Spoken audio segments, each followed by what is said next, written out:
All right, guys, I am here with my friend, Dr. Ski. Is it okay to call you Dr. Ski? Sure. Okay.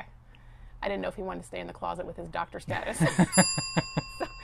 And he had a life before becoming a physician, did some landscaping for a while, photography, is a musician. So stay tuned all the way through the end of this video because he's got a phenomenal property, but also just a really cool house on the inside. And so lots of really neat things to see. As y'all know, I'm new to gardening, and so I'm learning a lot of things the hard way. And I feel like that's how we all learn. But I figured I'd ask somebody who's been at it a little bit longer, sort of their take. So, with that being said... Yeah, not amateur, but not professional, kind of like semi-pro. Yeah, that's the best kind of gardener, because I feel like if you ever feel like you've arrived, you probably haven't. Right. So was it a big change for you coming to Texas and gardening here? Oh, it's massive. My wife used to come from Texas to Louisiana and fly, and she would notice from drought area to full lush green Ireland looking Louisiana. And I never really realized that until I lived in Texas. And then we drive back to Baton Rouge just last week, and it rained every day we were there. Here, it hadn't rained in 2 months. Right. And everything's green. Yeah. Really, water management is your biggest adversary in Louisiana. Here, it's the heat. How have you dealt with the clay soil here? Like, do you amend your soil? What do you do? So right now I'm half in the ground, half raised. So my garden over there is mostly raised and in pots. And so that's like the most difficult way to garden, just because I'm in suburbia, so I don't have a lot of land here. But I'm about to rip up this area over here and put in a massive in-ground garden. So I'll have some new challenges there. I have some Tempranillo grapes over here that are in the ground. I had to dig out all the rocks, all of the clay, like chop through it over a week, and then put down potting soil and compost after that. Okay. Mm-hmm. So you amend it like with organic material. Mm-hmm. You like compost. Mm-hmm. Okay. Because I've heard a lot of people talk about amending clay soil with organic matter like peat moss or compost. Mm-hmm. But you didn't amend it. You like got rid of all that stuff, essentially. Okay. I mean, there's things that can grow in clay, but for Tempranillo grapes, it's got to be silt. It's got to be silt. Mm-hmm. Got it. And so the other way you've overcome the challenge of clay soil is you're not in the ground. Right. You're in a raised garden bed. How have you dealt with water management in terms of like keeping things alive? And because I mean, if by putting things in the ground, you have a little bit more leeway in terms of keeping things hydrated. Mm-hmm. But then in a raised garden bed, that's not so much the case. So how do you water and how do you do all that? Yeah. So if you are in Texas, we're zone 8B here. It gets real hot. It's been over 100 for almost 2 months now. Mm-hmm. And if you don't have irrigation, you're going to fail. Yeah. If you don't have huge pots, almost like the whiskey barrel, wine barrel size, you're going to fail. Yeah. It really takes a large pot to kind of keep that moisture in there, and then a drip irrigation going on. Otherwise, nothing's going to prosper. Gotcha. So what you're saying is that if you're going to do container gardening, don't use tiny containers. Can't do it. Got to do big ones, and you got to have some sort of drip irrigation, and that's how you've kept your raised garden bed going. I think it took like 5 seasons of like, why aren't these things growing so big? And they're like halfway grown. I know. And it's just like, no, they went from drought, and then you got home and you watered, and they're like happy, and then sad, and then happy, and it's a lot of stress. Yeah. And so do you have anything on a timer at all? Have you gotten to that place? Yeah, I got my little Rainbird. It's a very tiny little irrigation system from a tiny garden. It's noon and at 2 o'clock. Okay, it's called a Rainbird. Mm-hmm. Okay, is this like, what is this? I feel like I want one. Oh yeah. It just attaches right to your spigot. Okay. And it has its own battery power. Okay. It's a programmable thing. Okay. It goes off twice a day. Okay. So I'm definitely going to look into that because I need a little help with my raised bed too. Next, we're managing heat. So the shades that you recently made are amazing. That's definitely going to be part of my future as far as the afternoon sun comes, which is the harshest sun. You love the morning sun. Yeah. The afternoon sun's what burns up all the plants. Yeah. So shading with irrigation for all your plants that need full sun, a must. Gotcha. Mm-hmm. So what I hear you saying is that even though the tag says full sun, that's a little bit of a lie, a little bit misleading. You still have to make sure that they're sheltered. Absolutely. Okay. Specifically here in 8B, if we were in 3A, whole different picture. Yeah. But here in Central Texas, you have to have that. Yeah. So definitely got to know what zone you're at and what you're dealing with in terms of your heat. So this is not a universal recommendation. That's really for those of us here in this really hot climate. What else would you say is something that you would like recommend for a new gardener? Yeah. One of the big pitfalls I had when I was beginning was I get so excited. You go to the nursery, you buy your transplants, you're like, oh man, you put them right in the ground, and then they die. Yep. And still doing it. yeah. And so manage acclimating. Okay. You have to acclimate your plants. Okay. So they've been growing in a nursery for a long time, like a big, huge corporate nursery.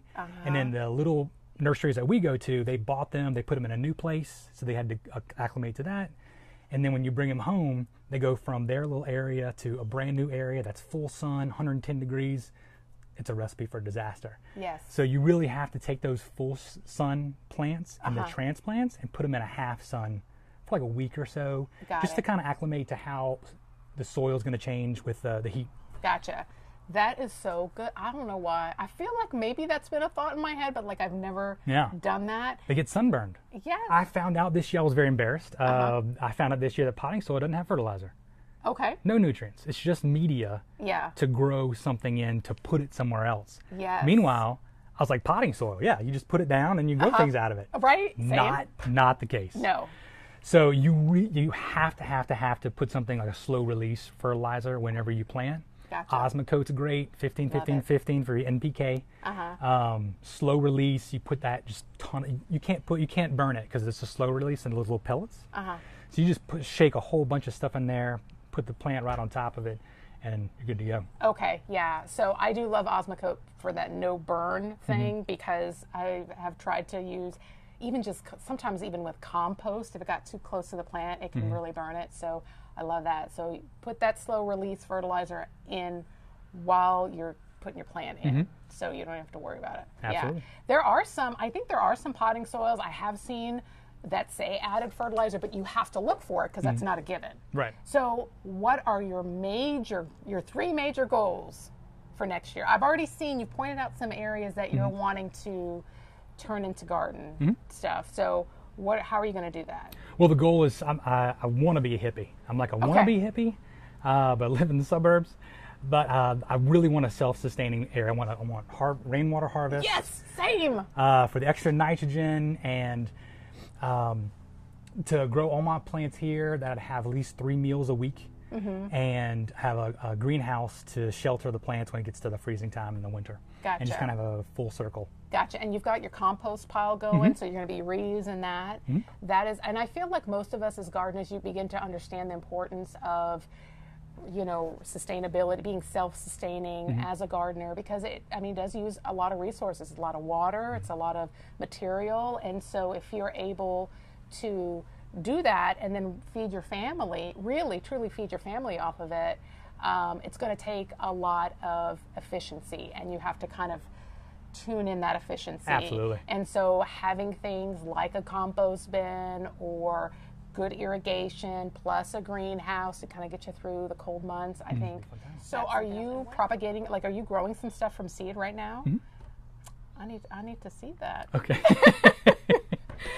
Because that is like my goal. And I know it seems like so easy. You put the seed in the dirt and then you just, maintain it until you have to, your little seedling comes out and then you plant it. Yeah. But I have yet to do that. Acclimate it. Okay. Then you plant it. Yes, acclimate first.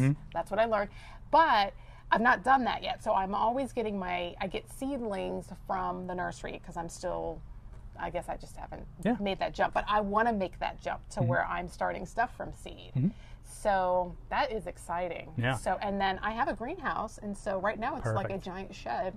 Perfect. That's really what they are. Nothing is growing in there. It is collecting all my scraps and my extra pots. And so I really need to make better use of it. So I'm Maybe you're going to motivate me to go buy some seeds or something. When you're buying seeds, the most important thing to remember is your variety. Okay. Right? Because one variety of broccoli is going to do well in Central California in Zone 5A or whatever. Got it. Another one's going to do well in 8B here in Central Texas. Gotcha. Cheating to get beautiful blooms of whatever you want, strawberries, peaches, flowers, it's phosphorus. And so what you do, you get one of those that's like 45-5 fertilizers. Got it. And then once a week when they're really like churning out fruit, that's when you put that on once a week.